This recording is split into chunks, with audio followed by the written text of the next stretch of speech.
எனக்குள்ள ஒரு அரக்கன் இருக்கான். அவனுக்கும் உங்களுக்கும் சம்பந்தமே கிடையாது.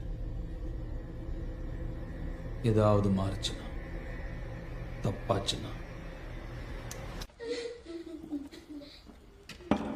என்னை விட்டுட்டு போறேன்னு சொல்றிய மதுரை? உன்னை விட்டா எனக்கு வேற யார் இருக்கா? என் பசங்களை என்கிட்ட இருந்து எனக்கு மட்டும் சந்தோஷம் நிரந்தரமா இருக்காதா?